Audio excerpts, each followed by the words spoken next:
디 애슬레틱 온스테인 기사가 방금 올라왔습니다. 아스널 스포츠 디렉터직에 안드레아 베르타 선임 합의에 마쳤다고 딱 기사가 올라왔습니다. 온스테인이면 뭐 공신력은 최상이라 볼 수가 있죠. 안드레아 베르타는 아스널과 새로운 스포츠 디렉터가 되는 것에 합의했다. 베르타는 아틀레티코에서 10년 넘게 활약한 뒤 1월부터 이적이 가능했으며 그곳에서 그는 팀의 성장에 중요한 역할을 했다. 베르타는 11월에 사임한 에두를 대체하기 위한 철저한 과정을 거치는 동안 아스널이 고려한 여러 옵션 중 하나였다. 이 프로젝트는 매니징 디렉터 리차드 가를리카 부회장 팀 루이스가 주도하였고 감독 미켈 아르테타의 의견도 반영되었다. 아르테타의 의견도 반영이 됐다는 게 좀 신기하네요. 베르타는 다른 여러 최고 수준의 기회보다 아스널을 우선 원했으며 그를 원한 다른 팀들에게 베르타의 결정이 전달되었었다. 베르타 같은 경우는 맨유 쪽에서도 링크가 있었었고 처음에 첼시의 토드 보울리가 왔을 때도 토드 보울리가 디렉터로 베르타를 원했었다. 이런 기사도 많이 왔었었죠. 근데 온스테인 기사에 따르면 베르타는 다른 여러 최고 수준의 기회보다 아스널을 우선 원했다고 하네요. 아이토가 임시로 스포츠 디렉터 역할을 맡아왔으며 정식으로 자리를 잡을 가능성이 있었다. 하지만 아스널의 에두의 자리를 이어받을 사람은 더 많은 경험을 쌓은 베르타로 결정했고 현재 계약이 마무리가 되고 있는 수순이라고 해요. 베르타는 1월에 클럽을 떠나기 전까지 12년 동안 아틀레티코에서 보냈다. 그는 활약하는 동안 강력한 명성을 쌓았고 바르셀로나와 레알 마드리드에 정기적으로 도전하는 팀을 유지하는 데 도움을 주었으며 라리가 타이틀을 2번, 유로파리그 타이틀을 획득했고 챔피언스 리그에서 2번 준우승을 기록했었다. 그는 2013년에 아틀레티코에서 테크니컬 디렉터로 임명되었고 17년에 스포츠 디렉터로 승격이 되었다고 합니다. 이전에는 카르펜돌로, 파르마, 제노아에서 직책을 맡았다. 베르타는 그리즈만과 로드리 같은 선수를 큰 금액으로 사고 팔면서 주요 이적을 처리하는 데 익숙하다. 2024년 여름 이적 시장에서는 아틀레티코가 훌리안, 갤러거, 르노르망, 쇠룰로트에 1억 8천만 유로를 투자해 선수단을 재생성할 수 있는 능력을 보여주었고 이는 디에고 시메노의 팀을 이번 시즌 라리가 타이틀 경쟁에 참여하게 했었다. 자, 이력은 화려하죠? 근데 이력이 좀 되게 특이한 게 원래 은행원 출신이었다고 해요. 은행원 출신이었는데 어쩌다 운 좋게 좀 하브리그 팀에서 일을 하게 되다가 점점 쭉쭉 승격을 해가지고 나중에 세리에 파르마, 제노아에서 직책을 맡았고 그 다음에 AT로 넘어갔을 때는 바로 스포츠 디렉터가 아니라 처음에 테크니컬 디렉터로 임명을 했다가 내부 승격을 했었고 시메오네랑 무려 10년을 넘게 함께 했다는 거에 대해서 고평가를 하는 사람도 많긴 하더군요. 그나마 좀 비판할 요소에 대해서 좀 찾아보자면 베르타가 다소 좀 독선적이다. 이런 게 있다고 해요. 한 고집을 한다 그러고.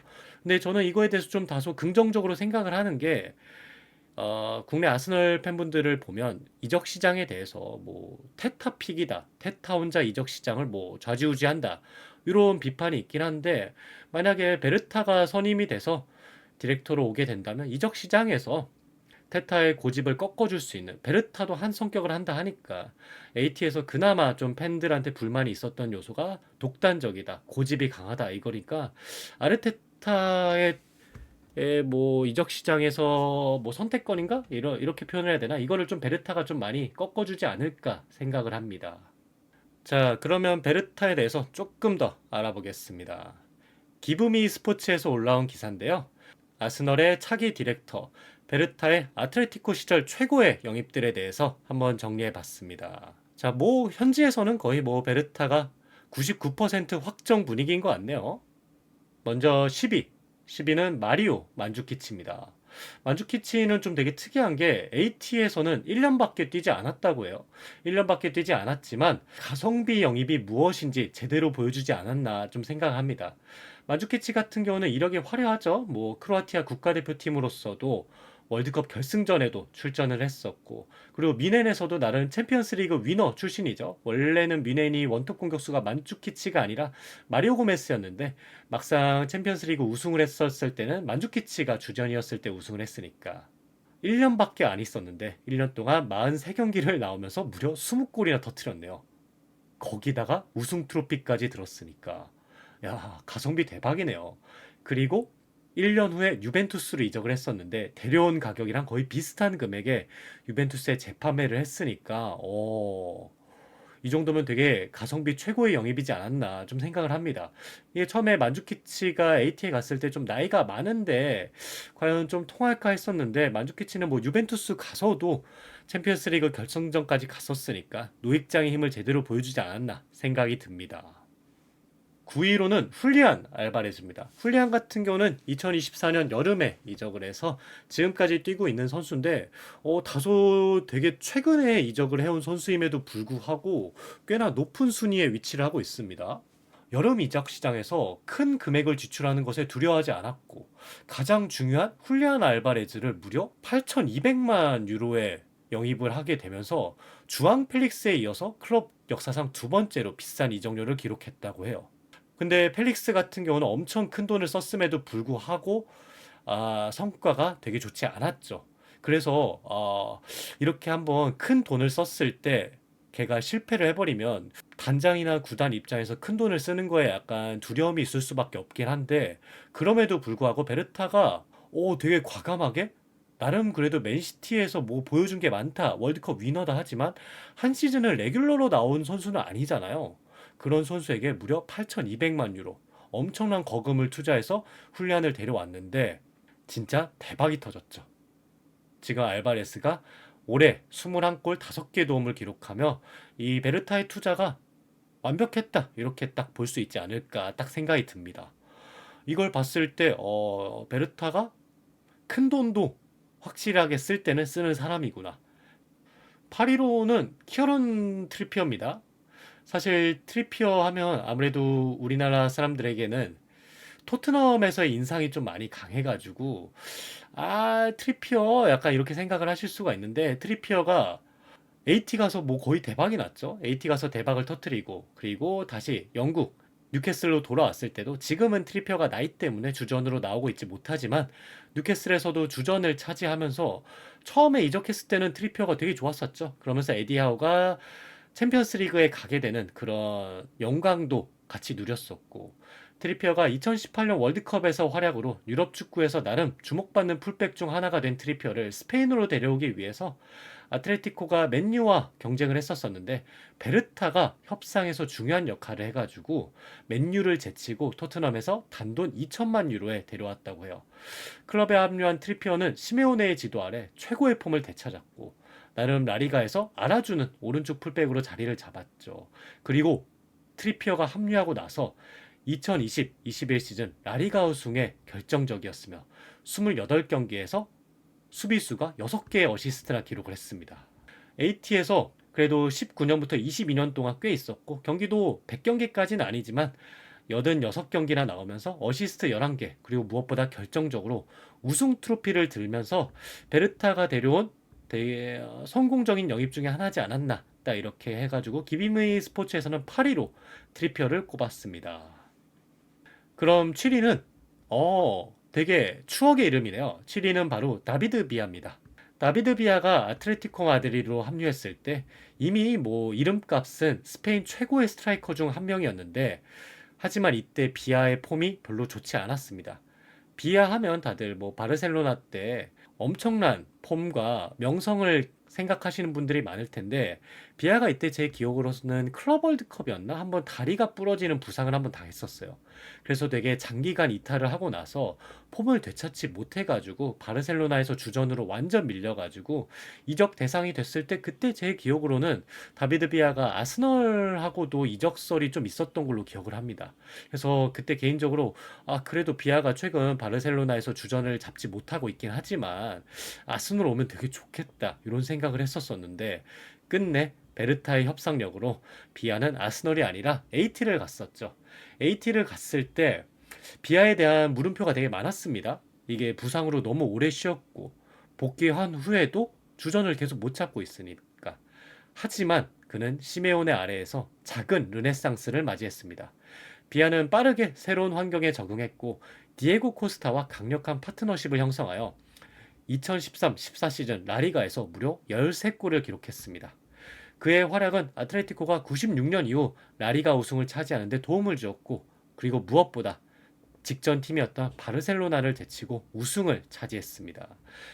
비아가 뭐 AT에서 그렇게 오랜 시간 있었던 건 아니지만 그래도 골을 15개나 기록했고 어시스트 5개 해가지고 공격 포인트를 20개나 쌓았네요. 20개 쌓았고 무엇보다 우승 트로피를 들었으니까 엄청나게 성공적인 영입이지 않았나.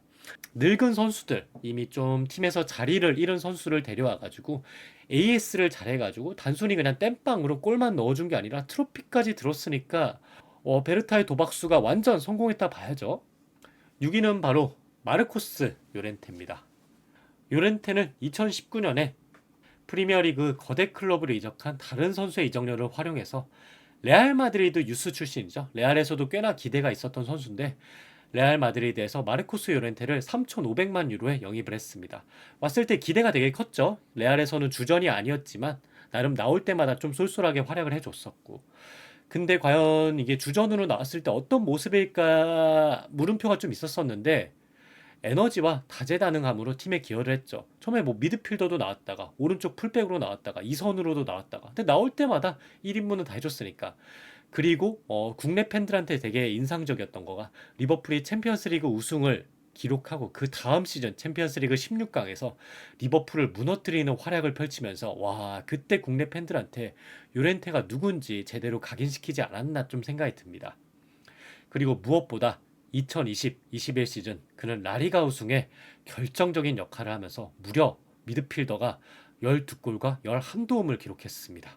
그리고 요렌테는 지금 뭐 거의 AT 레전드의 수순으로 가지 않나 생각이 드는데 벌써 200경기 넘게 출정을 했습니다. 200경기 넘게 출전을 했고 공격 포인트도 지금 60개를 넘게 쌓았고, 그리고 무엇보다 라리가 우승에 기여를 했기 때문에 정말 최고의 영입 중에 하나지 않을까 딱 생각이 듭니다. 네, 여기 기부미 스포츠에서도 코멘트를 딱 달아놨네요. 2020년 안필드에서 2골을 기록하는 등 중요한 순간에 골을 넣는 능력도 보여주었다. 임팩트가 꽤 있는 선수인 것 같아요. 5위는 좀 다소 의외였습니다. 5위는 바로 야닉 카라스코입니다. 2015년에 니콜라스 가이탄 영입에 실패한 후, 가이탄 되게 추억의 이름이죠. 아마 벤피카 선수로 기억을 하는데 이 가이탄이 맨유랑 거의 매년 링크가 났던 윙어로 기억을 하는데, 이 베르타, 아틀레티코 마드리드 단장이었던 베르타가 지금 뭐 아스널로 오게 된다 하죠. 이 베르타가 가이탄 영입에 실패한 후 카라스코에 집중했고 모나코에서 이 카라스코를 데려왔습니다. 카라스코는 그때까지만 하더라도 스페인에서는 거의 알려지지 않았다고 해요. 리그왕에서 그냥 뭐 몇 번 눈에 떠가지고 저런 애가 있다, 요 정도의 좀 그런 네임밸류라다 하는데, 그래서 카라스코가 처음에 AT로 왔을 때 되게 놀랐다고 해요. 저 정도 급의 AT를 가? 이랬는데, 그리고 무엇보다 시메온의 스타일이랑 맞을까? 이거에 대한 의문도 되게 많았다 하는데, 하지만 첫 시즌부터 40골에 기여하며 가치를 입증했습니다. 그리고 카라스코 하면 국내 팬들이 많이 알고 있는 게 2016년 챔피언스리그 결승전에서 레알 마드리드를 상대로 측면에서 올라온 컵백을 카라스코가 골을 넣으면서 동점골을 기록했었죠. 그리고 무엇보다 중국으로 큰 금액의 이적을 하면서 팀에게 거액의 이적료도 안겨주었는데 2020년에 다시 AT로 복귀하면서 또 괜찮은 활약을 보여줬었고, 그리고 23년에 다시 중동으로 이적을 하면서 정말 전임맨 느낌이 나는데 AT에서는 되게 오랜 기간 있으면서 경기를 266경기나 나왔어요. 그리고 무엇보다 우승 트로피를 2개나 안겨줬다는 점이 그래서 좀 되게 놀랍긴 한데 5위에 랭크가 되지 않았을까 좀 생각이 듭니다. 4위는 바로 루이스 수아레즈입니다. 아마도 베르타의 가장 기발한 영입 중에 하나지 않을까 좀 생각이 드네요. 2020년 쿠만 감독 아래 바르셀로나의 계획에서 제외된 수아레즈는 아마 이때까지만 하더라도 스페인을 떠나지 않을까, 빅리그에서 뛰기는 힘들어 보이지 않을까, 이런 평가가 많았었죠. 근데 베르타가 다비드 비아가 부상 이후에 바르셀로나에서 완전 밀렸었는데 그를 데려왔던 것처럼 베르타는 수아레즈가 여전히 엘리트 수준에서 많은 것을 보여줄 수 있다고 믿었고 이적을 성사시켰죠. 이때까지만 하더라도 그 무릎에 시한폭탄을 안고 있는 수아레즈를, 이런 좀 의문이 많았습니다. 근데 이거는 최고의 선택이 되었죠. 수아레즈는 결국 AT에서 최고의 피니셔 중 한 명으로 자리를 잡았고 바르셀로나에게 비수를 꽂아버립니다. 바로 AT의 핵심 선수가 되었고 2시즌 동안 34골이나 기록을 하면서 무엇보다 20-21 시즌에 21골이나 기록을 하면서 AT가 바르셀로나를 제치고 라리가 우승을 차지한 데 기여했었죠. 이때 제가 기억을 하는 게 우승 후에 수아레즈가 눈물을 흘렸습니다. 자, 이것까지만 봤을 때 비아나, 수아레즈를 딱 생각을 했을 때 아스널에 새로 부임한다는 베르타 디렉터가 이미 팀에서 주전에서 밀린 베테랑 선수를 데려와 가지고 AS를 해 가지고 우승에 기여하는데 좀 도 같은 사람이지 않을까 좀 생각이 듭니다.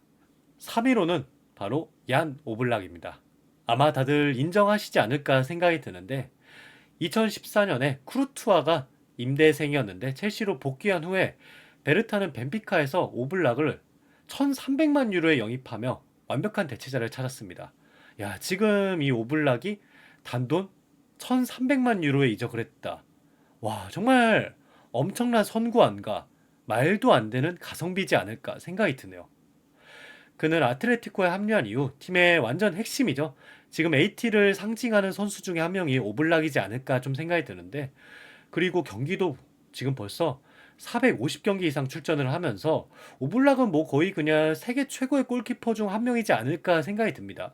그리고 뛰어난 선방 능력은 뭐 말할 것도 없고, 최근 몇 년 전에 오블락이 좀 폼이 많이 떨어졌다 이런 비판이 있었는데 지난 시즌부터 오블락이 완전 부활을 해가지고 지금 AT가 리그나 챔스에서 상승세를 보이는 것도 오블락의 지분도 되게 크다고 생각을 합니다. 시메오네의 수비적인 스타일을 고려할 때 강력한 골키퍼는 시메오네 전술에 필수적이며, 현재 오블락보다 더 나은 골키퍼는 유럽 전역에도 흔치가 않죠. 자, 오블락의 스탯을 보면 479경기에 나와서 클린시트가 무려 220번이나 됩니다. 그리고 실점이 396개밖에 안 돼가지고 경기당 한 골도 먹히지 않는 거죠. 그리고 무엇보다 오블락이 AT에 이적을 해와가지고 우승 트로피를 5개나 드렸습니다. 우승 트로피를 5개나 안겨준 이 팀의 핵심 골키퍼가 벤피카에서 무려 1300만 유로에 데려왔다. 이것만 봐도 베르타가 데려온 선수가 보는 눈이 있구나, 이걸 딱 알 수 있지 않을까 생각이 듭니다. 그리고 이게 좀 정말 대단하다 느낀 게, 최고의 영입으로 뭐 3명, 5명 뽑는 것도 아니고 무려 10명이나 뽑아가지고 기사가 나온 거잖아요.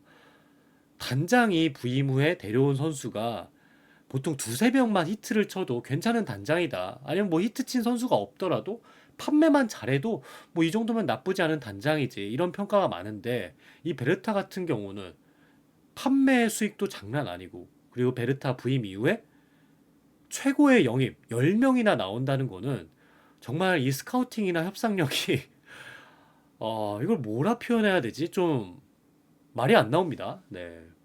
자, 오블락이 3위였고요. 그럼 2위는 누구일까요? 2위는 바로 로드리입니다. 발롱도르 위너죠. 로드리는 원래 AT 유소년 팀에서 성장했지만 2013년에 신체 조건에 대한 우려로 방출이 되었다고 합니다. 그래서 로드리는 비아레알로 이적을 했었는데요. 하지만 2018년 베르타는 로드리를 2100만 유로에 다시 데려오기로 결정을 했다요. 야, 진짜 최고다. 그리고 가격도 2100만 유로면 지금 로드리 생각하면 진짜 말도 안 되는 돈으로 데려온 거죠. 2018년에 로드리는 즉각적인 임팩트를 보였고 오자마자 UEFA 슈퍼컵 우승, 2018-19 시즌 라리가에서 오자마자 34경기에 출전해가지고 팀의 준우승에 기여를 했다고요. 와. 그의 뛰어난 활약은 여러 탑클럽의 관심을 끌었고 맨체스터 시티가 6,200만 유로의 바이아웃 조항을 활성화하여 이적을 성사시켰다. 그러면 이거는 베르타가 비아레알에서 2,100만 유로에 데려와서 1년 만에 3배의 금액이 되는 6,200만 유로로 판매를 한 거잖아요. 대박이다. 이 이적은 양측 모두에게 이득이었는데 AT는 돈을 얻었고 로드리는 세계 최고의 수비형 미드필더 중 한 명으로 성장하여 발롱도르 위너가 되었다. 와, 오블락 같은 선수도 벤피카에서 1300만 유로에 데려와서 지금까지도 세계 최고의 골키퍼로 남아있다 이랬는데, 로드리는 2천만 유로에 데려와서 1년 만에 6천만 유로가 넘는 금액으로 되팔았다. 1년 만에 금액을 3배를 뛴 거잖아요. 이거 봤을 때, 와, 정말 엄청난 능력을 가지고 있구나. 이 얘기를 지금 몇 번 하는지 모르겠네요. 이게 아스널이 좀 비판을 많이 받았던 게 선수 판매에 대해서 너무 죗값을 받지 못하는 게 아니냐 이런 비판이 있었죠. 불과 몇 년 전까지만 하더라도 아스널 최고 판매액이 리버풀로 갔었던 체인벌린이었으니까. 자, 그럼 과연 1위는 누구이냐? 뭐 다들 예상하시지 않을까 생각이 드네요. 1위는 바로 앙투안 그리즈만입니다. 그리즈만과의 모든 거리는 완벽했다. 근데 이건 잘 모르겠네요. 그리즈만이 이게 아틀레티코 남겠다고 다큐까지 찍어놓고 그리고 시간이 얼마 지나지 않아서 마음이 바뀌었다고 바르셀로나로 튄 걸 생각하면 그리즈만과의 모든 거리는 완벽했다. 이거는 좀 동의할 수 없긴 한데 자, 일단은 넘어가 보겠습니다. 시메오네와 베르타는 이미 라리가 최고의 선수 중 한 명임을 증명한 그리즈만을 레알 소시에다드에서 데려왔고 이 공격수는 5년 동안 빠르게 성장했다. 그는 모든 대회에서 257경기를 출전해 133골과 50개 어시스트를 기록했다. 와, 이거 공격 포인트 이게 말이 돼? 원톱 공격수도 아닌데 250경기를 나와가지고 130골을 넘게 넣었다고? 와. 2019년 바르셀로나는 그리즈만의 바이아웃을 활성화했고 이는 AT에게 큰 이익을 안겨주었다. 그러나 그리즈만은 바르셀로나에서 기대에 미치지 못했고 21년 초기 임대로 AT에 복귀했고 그리고 3,400만 유로의 완전 이적으로 이어졌다. 이적한 후에 그리즈만은 폼을 다시 되찾았고 23년도 AT의 역대 최다 득점자가 되었다. AT에서 427경기 나와가지고 200골 가까이 때려 넣었고 어시스트도 곧 있으면 100개를 기록하기 앞전이고. 자, 그러면 베르타는 그리즈만을 소시에다드에서 좀 싼 가격에 데려와서 바르셀로나에게 바이아웃을 활성화해가지고 말도 안 되는 금액으로 바르셀로나에 팔았죠. 근데 바르셀로나에서 자리를 못 잡으니까 이 그리즈만을 3,400만 유로라는 그리즈만의 이름값을 생각해보면 완전 헐값이죠.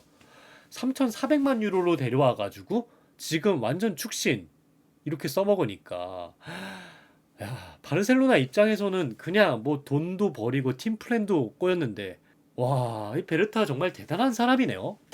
자, 영입할 때는 싸게 데려오는데 되팔 때는 비싸게 팔고 그리고 우리 팀에 필요하다 싶으면 협상을 잘해가지고 엄청 싸게 데려오고 아스널에 딱 맞는 디렉터 핏이지 않을까 생각이 듭니다. 자, 그러면 지금까지 기브미 스포츠에서 기사를 올렸던 베르타 역대 최고의 영입 10명을 꼽아봤는데 성공만 있었냐? 그건 또 아닙니다. 왜 성공만 있었냐? 이렇게 평가를 하지 못하는 게 바로 얘 때문입니다. 주앙 필리스. 주앙 필리스는 개인적으로 제가 유럽 축구 보면서 색다른 충격을 안겨줬던 선수입니다. 벤피카에서 되게 신성처럼 떠올랐었죠. 그때 당시에 유망주가 500억이 넘는 유망주도 별로 없었습니다. 이적료가. 근데 펠릭스가 무려 1000억이 훨씬 넘는 금액으로 AT로 이적을 했었죠. 그때 저는 이게 내가 이적 시장에 대한 뭐 고정관념이 해야 되나? 내가 가지고 있는 생각 이게 다 무너져 내렸어요. 아니 나는 그때까지만 하더라도 유망주 한 명이 300억이 넘는 것도 좀 납득을 못하고 500억이 넘는 유망주다? 이 정도면 뭐 거의 유망주가 아니라 직전값으로 봐야지 이런 느낌이었었는데 프리미어 리그도 아니고 분데스도 아니고 라리가도 아니고 주요 리그가 아니라 벤피카, 포르투갈 리그 어떻게 보면 변방 리그죠. 변방 리그에서 한두 시즌 보여준 그런 유망주한테 1000억이 넘는 이적료가 나온다? 약간 제가 느꼈을 때 로또 당첨 금액을 로또 용지에 사는 거 아닌가? 이미 긁지도 않은 애를 로또가 당첨된 금액을 투자한다? 완전 충격이었죠. 그리고 펠릭스는 보기 좋게 망했죠. 자, 이렇게 봤을 때 뭐 베르타가 항상 성공만 한 것은 아니다. 이렇게 좀 말씀을 드리고 싶고요. 그러면 근데 이렇게 반문할 수 있죠. 야, 10명을 넘게 성공을 했는데 펠릭스 한 명만 실패했으면 대박 아니야? 이렇게 말씀하실 수가 있는데 펠릭스 한 명만 실패한 건 아닙니다. 바로 르마도 실패했습니다. 르마는 모나코 시절에 아스널도 배팅을 했었죠. 그때 아스널도 배팅을 했었는데 되게 아이러니한 게 이적료는 모나코랑 입이 맞았다 해요. 근데 르마 본인이 아스널을 거절하면서 르마는 AT로 가게 됐습니다. 아스널이 모나코에 르마에 대한 이적료 비드를 뭐 800억을 넘게 날렸다 이런 말도 있었으니까. 그리고 르마가 AT에 꽤 비싸게 갔죠. 꽤 비싸게 갔는데 르마도 뭐 그냥 보기 좋게 망하지 않았나 이렇게 생각이 듭니다. 그래서 뭐 베르타에 대해서 요약을 해보자면 스카우팅 능력이 좋다. 협상력도 좋고 싼 가격에 데려와서 비싸게 되파는 거에 도 같은 사람이다. 하지만 그렇다고 모든 게 다 성공한 것은 아니다. 펠릭스와 르마라는 실패작이 있고, 그리고 이 펠릭스와 르마는 모두 1,000억이 넘는 엄청난 금액의 선수였다. 르마가 8천만 유로. 야,